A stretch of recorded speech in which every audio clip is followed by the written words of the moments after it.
Hello everybody, welcome back to World of Warships Blitz. Today we have a Tier 6 French premium destroyer, the Aigle. Anyway, it is not agile, so it is fast. So I'm taking it out for a bit of a spin for purposes of review. I've kitted it out with turret rotation because it does seem to have reasonable guns, and turning and concealment. So this ship is a real capturer, and I would probably suggest maybe even kitting it out for speed. As you can see, its speed boost has got it up to 42 knots. If you have the speed equipment, you would get it up to 45 on a boost. So it is the start of the match, and it has a captain with preheated engines. So here comes our first target, this Akatsuki, and as you can see, we have a very, very good concealment. The planes have obviously revealed that, which is good. Now we're detected, we fire, and yeah, okay, then we miss. But what I found with the guns is that they're very comfortable guns. They've got what seems like a good range, or have got about a 9.5 kilometre range for a destroyer.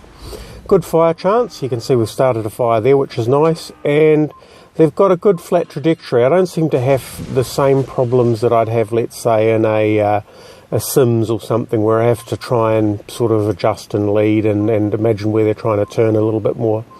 So good little gunship is what I'm finding it anyway. The torpedoes have good range. With that concealment, you'll see when I switch to torpedoes at some point, and I'll try and remember to point it out when I do, that the torpedoes seem to have excellent range, 8 kilometre range, 8 point something kilometre range. And the concealment on this with the concealment module is actually 6.04, which is still, you know, there's destroyers that are far more stealthy, but yeah, it's a good little stealth torpedo.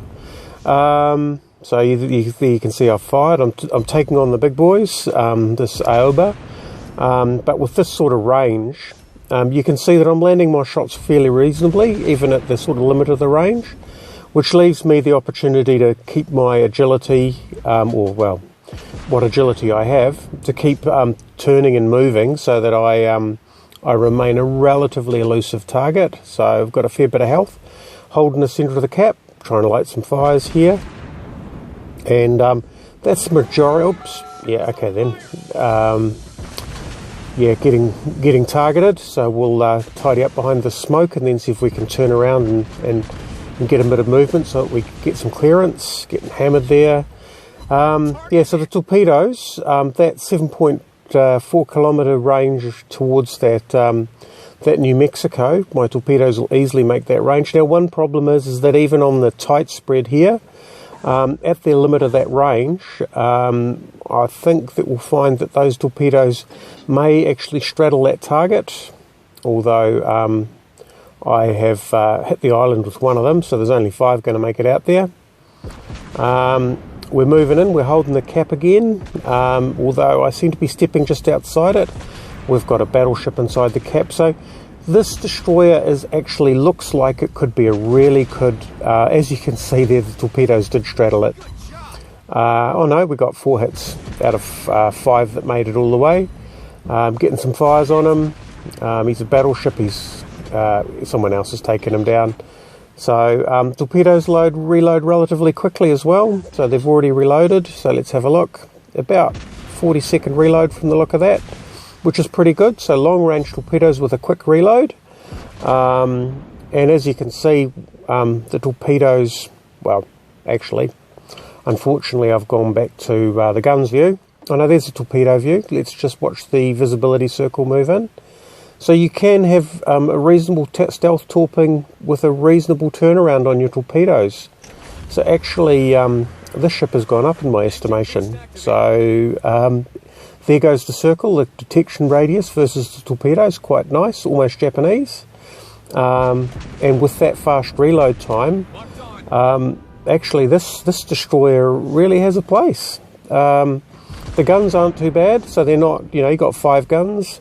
They seem to light fires a reasonable amount of the time, and although they've got slow reload at 6 seconds, it does feel a little bit slow. You've got a rapid reload, which gets that pace up quite a bit. So you can see that it's down to 4-second reload. Yeah, there's a lot going for this destroyer. The one thing it does struggle with is that it is a little bit heavy on the turns. But then again, I wouldn't call it a knife fighter. If you keep your distance up, those turns are perfectly respectable. Right, anyway, there you go. That's the Tier 6 premium French destroyer, the Aigle. And actually, yeah, it's got a lot going for it, to be honest. A little bit of learning how to use it, and some of that was through watching my replay as much as playing my replay. So for the first game out, middle of the pack, which isn't too bad, to be honest, for a ship. Plenty of room for improvement, especially if I learn how to use the torpedoes to its maximum effect. A lot of gun hits, a lot of fires, so really good ship. Anyway, I hope you enjoyed watching that, and if you're thinking about the ship, I hope that provided you with a bit of information to help you make the decision. As you can see, here it is kitted out, and I have taken the historical camouflage on the grounds that if you go for the ship, you'd probably want the historical camouflage as well. Thanks for watching.